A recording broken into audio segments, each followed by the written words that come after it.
when I think of swimming, when I think of wrestling, you got to be able to pick a motherfucker up and slam him for 30 minutes. And then you got to pick your hands up, and then you got to punch. And then you got to move around the ring, right?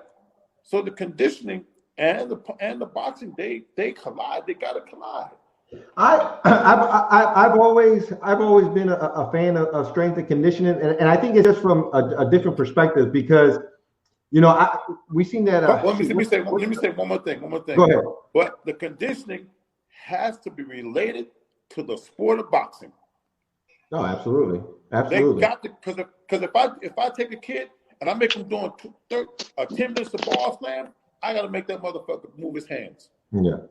You got to relate the two because you're gonna piss the coaches off, and they're gonna like, that's not boxing. Everything I do is boxing.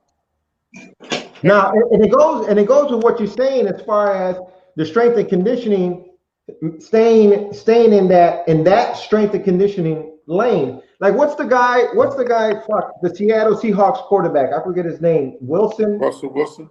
Yeah, you know, we talked about that article last year where he spends like $3 million a year. $3 million a year on his strength and conditioning, right? And to me, I think it's critical because if you're investing in yourself, you are your own. You're your biggest tool. You're your biggest resource. Yeah. And if you're not taking care of your body and maintaining it, to me, it's no strength and conditioning. And I could be wrong, but this is how I look at it. It's like you have your vehicle, you're using it every day, and it serves a purpose, and you're getting something out of it. But you got to go get the air change. You got to go get the oil change. You got to get the tires right. You got to maintain it. And to me, that's how I see strength and conditioning. You have boxing, which is a particular sport with a particular set of skills that you have to have and train for: the jab, the footwork, the head movement, all those things. But your muscles and your body have to be conditioned and straight for that. And And you know, and coach says it. You know, well, you know, he used to say it, or you know, you can work all those muscles out by actually, you know, throwing the punch and working on that. But in my opinion, it's that elevated. It's that strength and conditioning is that elevated training that's going to help you be successful in any particular sport. In our instance, boxing. You know, like, you know, I have to, you know, I'm in the gym 5 days a week, and I'm working. Whether I'm doing it right or I'm doing it wrong, I'm putting my body through shit.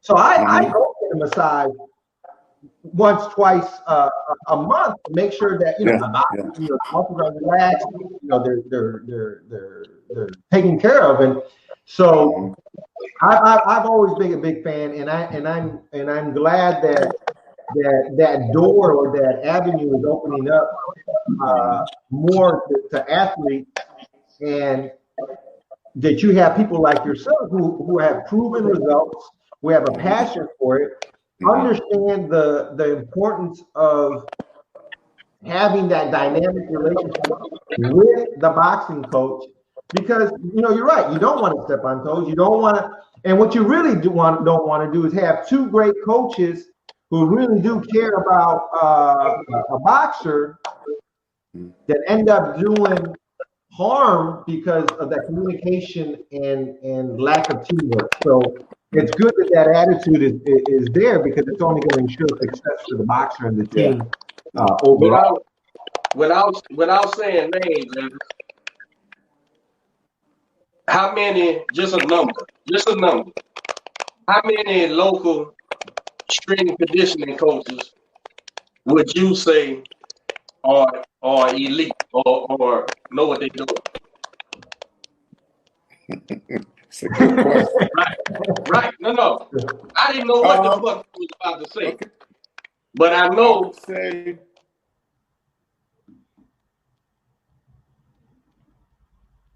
besides myself, right. In my opinion, one. All right, freeze. Maybe two. We didn't say no names. We all know no motherfucking. It don't matter who you know or whatever, right? And that's the fucking problem. Yeah. Somebody, I ain't gonna say no name. I caught a gun charge the other day, right? And Youngster. He gets spooked. He gets out. He says, "Coach, I need to go get a lawyer." I say, "Go get a lawyer for what?" Man, I got, I ain't trying to tell. I said, "Well, you ain't even get your fucking doctor yet. You don't even know who the fucking judge is. Wait to get the judge. Go down there. See what lawyers could approach the bench. See who's laughing and giggling with the fucking judge. Then go get your lawyer." It's the same fucking thing, man. I'm gonna say, who's your strength conditioning trainer? Oh, okay. What else he did? It's the same shit. Oh, okay. So he can get results. That lawyer can get results. Mm-hmm. You run out there and go get you a fucking lawyer. He charges you 10 grand. You don't pay 7,500. He ain't answering the phone no more. And sending the fucking clerk. He's sending the clerk to the court dates to get a extension. I'm saying more boxing trainers, more strength conditioning coaches, or that motherfucking lawyer in the phone book. They not the ones who can approach the bench. That's all I'm saying. So when you act bad like that, I don't know what the fuck he's doing. Ask me how many strength conditioning trainers I know. I don't think I know them. So I would say one. So the man just said two. Man, Houston is big as fuck. You know how many boxing gyms there is in Houston? You know how many people sitting there with a fucking towel and a water bottle about the coach? I'm sure it's the same thing with the strength conditioning coach. Meet me at the park. I got some rubber bands, and we're going to put this umbrella on you, and you're going to pick off running. And that's the issue. Man, that's the problem with this shit. But here's also the problem. Here's also the problem. Guys don't say that. But see, I'm really a trainer, really box, really come from a boxing family.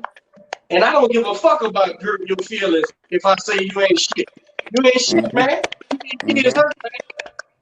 That's and more trainers need to say that, man. But they don't because they're gonna step on their toes. But my thing is this, and I always say it. Go to the fucking gym, man. You want to be a boxing trainer? Go to the fucking gym. Shut the fuck up and tell the coach. Man, I love boxing. Maybe you got a maybe you don't. Maybe you just want to give the gym some time. Every trainer in the world needs help. Yeah, man, you can take these kids and go run them. Go learn your paces. Go learn to be a trainer. It's the same thing with these fighters, I tell them. These fighters come or they DM me like you did with Jared Hurd. They'll DM Coach, if you was my trainer, man, my trainer ain't shit. If you was, I said, man, are you sure your trainer ain't shit? Are you sure? Because you asking me to give you 10 years of my fucking life, man, when you ask me to train you. And you tripping about how far the gym is, or how much money it costs, and all that. But you asking me for 10 years of my fucking life, man. It ain't gonna work out. So don't even come over here. Right. That's what it is, man. And most straight conditioning guys go, listen, man. I trained Regis Prograde to a world title. I trained Jared Hurd, Jimmy Fuse. I'm training McKinney, whoever it is. You ain't shit. That guy ain't shit. What he doing? Over there, man.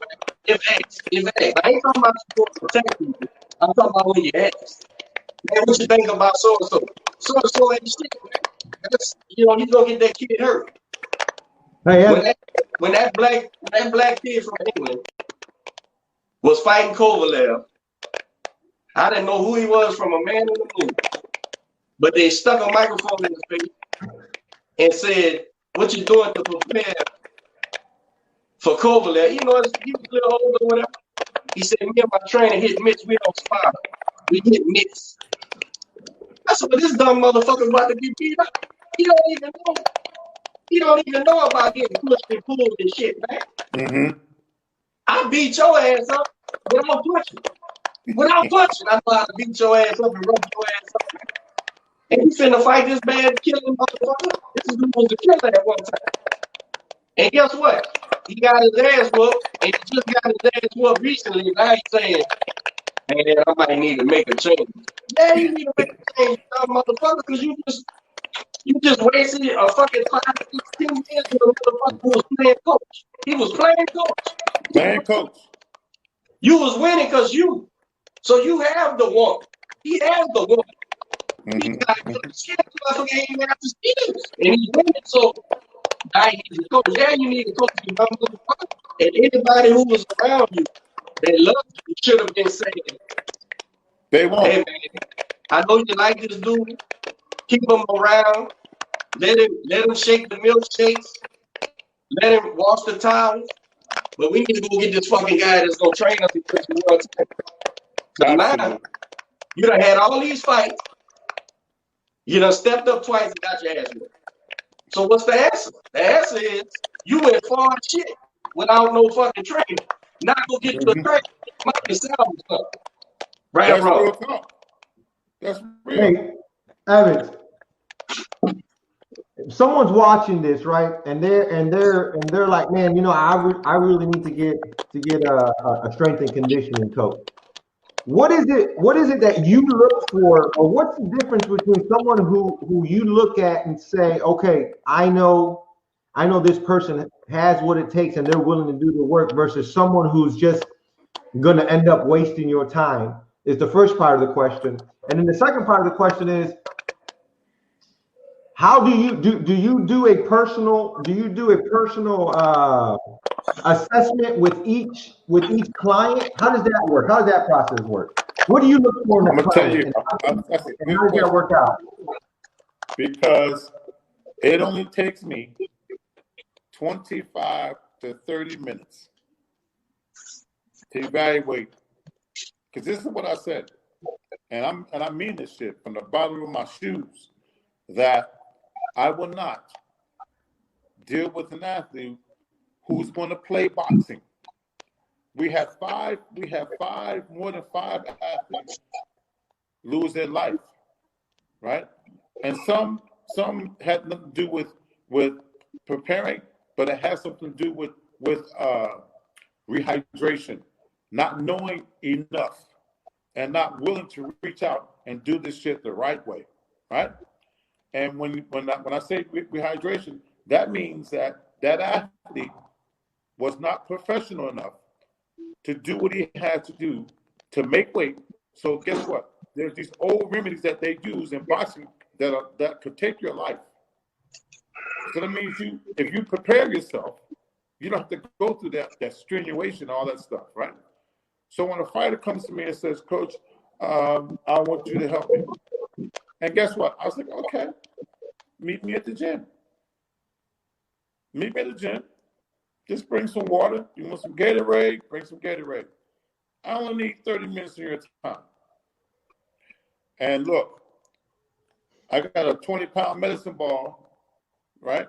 I got a 10-pound med ball, 15 pounds. So at test, I said, well, let me give him a 10-pound med ball. And I give him the correct way to do it. I said, well, give me some. I said, how many have you been fighting before? Well, what's the problem? I've been 8 rounds, 10 rounds. Okay. So how many, what's that, 3, 6, 9? That's about 25 minutes, right? So I give him the med ball, tell him what to do, and I say, go. I just sit. They slamming the med ball, I'm doing this. That's my jump rope thing. Well, we 5 minutes away. We got 20 minutes to go on my head. And look at me, keep on going. Keep going. And when if they make it to 25 minutes, I give them some dumbbells and make them punch. Another 25 minutes. If they make it. If they get close, if they don't stop, then I'll work with them. I test the will. I am truly trying to break the will, because in fighting, in boxing, you got to have the will, because you're gonna get fucking hit. And what you gonna do? You gonna tuck your balls